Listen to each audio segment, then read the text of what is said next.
수원 영동시장 안에는 청년 상인들이 운영하는 28청춘 청년몰이 자리하고 있습니다.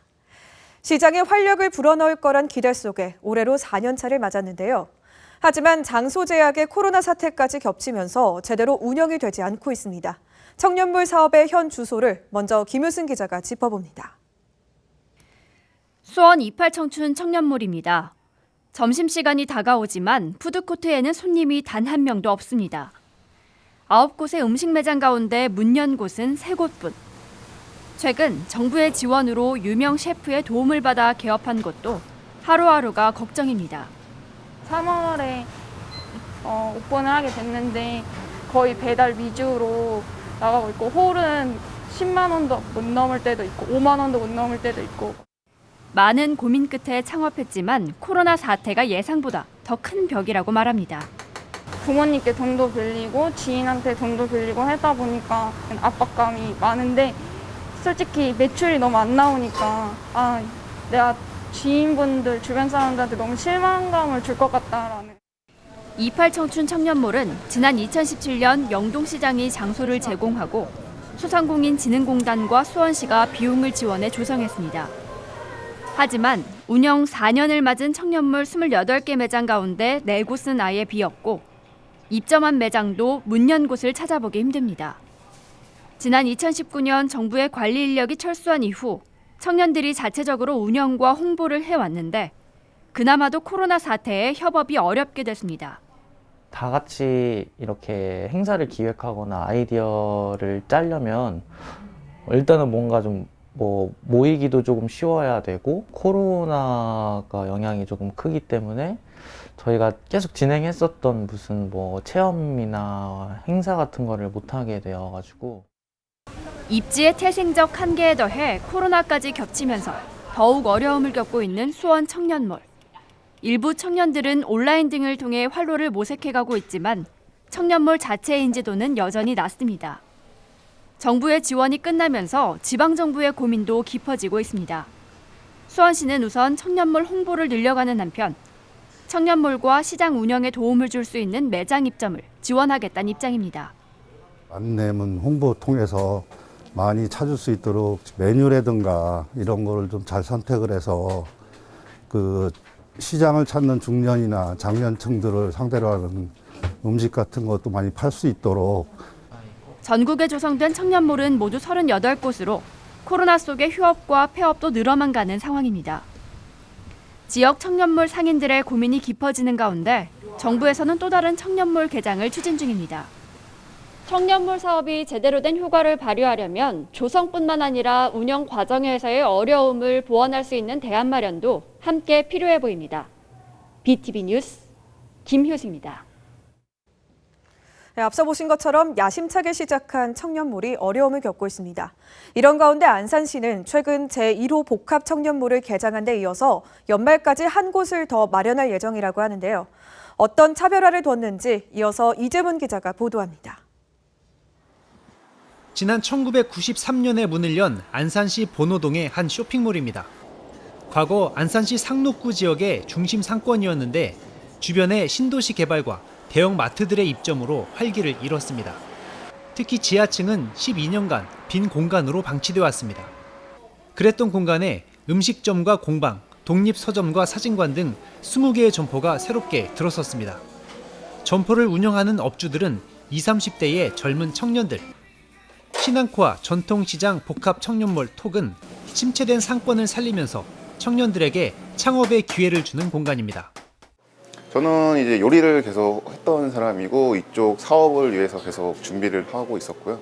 그래서 요리 공부를 하기 위해서 외국에서도 이제 스스로 가서 더 많은 것들을 배우고 와가지고.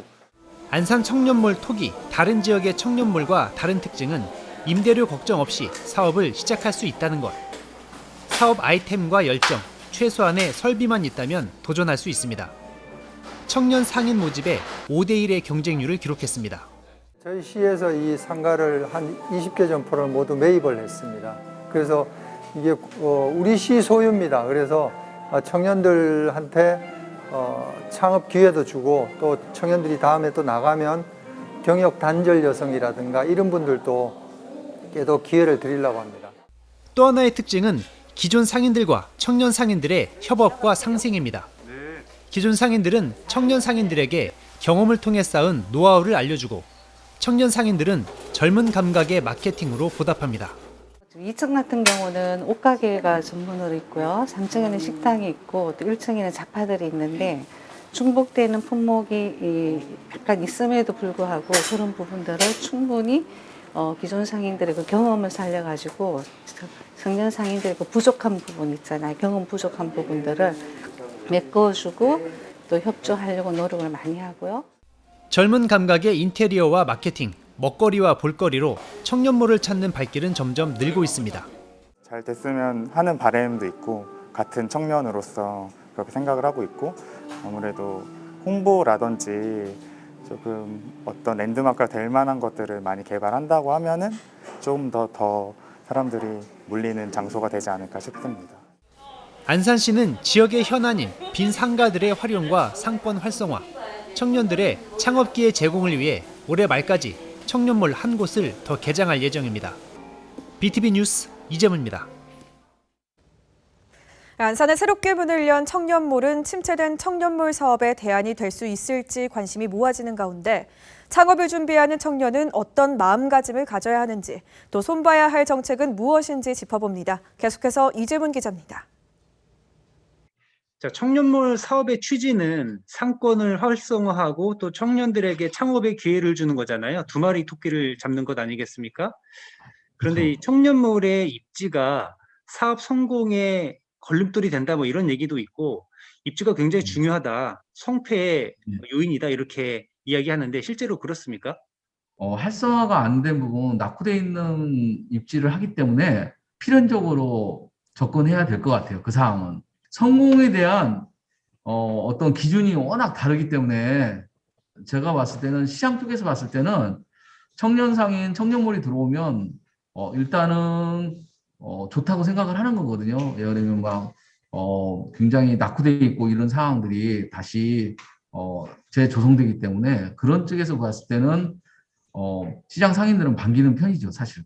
그러니까 이게 관점에 따라서 어느 입장이냐에 따라서 성공이냐 실패냐 이 관점이 좀 달라질 수 있다는 얘기네요. 뭐 속된 말로 산 꼭대기에 있어도 정말 진정성이 있는 상품이 있고 상점이 있다면 찾아가거든요, 사실은. 그런데 사실 청년몰도 마찬가지예요. 상 중턱에 있다고 생각하면 되는데 사실은 영향력이죠, 사실. 호불호가 갈려도 일단은 방문을 하거든요. 그런데 이제 제 방문은 거기에 맞게 보장되지는 않잖아요. 그래서 사실 진정성 있는 고객을 확보하는 기회로 삼으면 어떨까라는 생각도 가져요. 제품을 다시 한번 재고해 보는 기회도 삼고 그다음에 메뉴 같은 경우에도 개발을 하고 그러니까 코로나가 다 아시겠지만은 영원히 지속되는 건 아니잖아요, 사실. 그랬을 때 조금 숨을 고르는 계기를 만드는 게 낫지 않을까라는 생각이 들어요. 청년몰의 임대료 문제도 중요하지 않습니까? 임대료 부담 때문에 청년몰을 떠난다는 이야기도 많습니다. 임대료 부담을 덜어주면 초기에 청년들이 자리를 잡는 데 도움이 될 것 같기도 하거든요. 안산의 사례가 대안이 될 수 있을까요? 임대료가 가지고 있는 부담이 굉장히 크죠, 사실. 근데 그것만이 전부일까라는 생각이 들어요. 아까 이제 입지 조건도 이야기하고 모든 게 이제 종합돼서 이루어진 상황들이거든요, 사실은. 그렇다면 임대료를 지원해줬을 때 다른 상황이 또다시 부닥치게 돼요. 이제 자생력이 조금 부족해지는 거죠, 사실은. 그렇지만 첫 출발하는 데 있어서는 안산시 지자체처럼 일단은 임대료를 부담해 주는 거는 커다란 어떤 성공적인 모태가 되지 않을까 생각이 들어요. 청년 상인들이 더욱더 이렇게 지원을 해줬으면 거기에 맞게 굉장히 열심히 해야 되겠다는 생각을 가져야 될 것 같아요. 청년몰 입주를 희망하는 예비 창업자들에게 해주고 싶은 조언이 있을 것 같습니다. 이렇게 해야 성공할 수 있다. 몇 가지 짚어주신다면요. 만약에 외식을 한다 그러면 적어도 그 음식점에서 아르바이트라도 해봐야 되거든요. 그런데 그 준비 없이 뭐 창업해준대 해가지고 그냥 청년몰 지원하는 친구들이 꽤 많아요. 굉장히 절실함이 필요하고 노력이 필요하거든요. 그런데 뭐 정부에서 지원해 주니까 뭐 창업해 볼래 이런 마음가짐을 가지면 절대 견디지 못하죠. 사실은 굉장히 절실함이 필요한데 거기에 약한 것 같아요. 말씀하신 것처럼 준비 없이 뛰어드는 청년들은 실패할 가능성이 높기 때문에 선발 과정에서 어떤 기준으로 심사를 잘 하느냐 이런 것도 중요할 것 같거든요. 20, 30년은 해야지 상인 소리 듣거든요. 그런데 1, 2년에서 상인이 됐다는 거는 기존 상인들이 정말 위화감을 조성하는 거죠, 사실은. 그래서 기다릴 수 있는 거, 참아낼 수 있는 그런 소양을 먼저 갖추는 거, 그걸 선발하기 위해서 얼마나 이제 체크할 수 있느냐, 그게 관건이긴 한데. 사업단에서 준비를 해주고 오픈까지 해준 다음에 일정 기간이 지나면 떠나게 되지 않습니까? 그 이후에는 청년들과 해당 상권의 상인회 그리고 지자체가 관리를 스스로 해 나가야 되는데 과연 그게 잘 될 것인가? 그것이 잘 안 되기 때문에 청년몰이 오래가지 못하는 거 아닌가 이런 지적들도 있는데 어떻게 사후 관리를 해 나가야 될까요?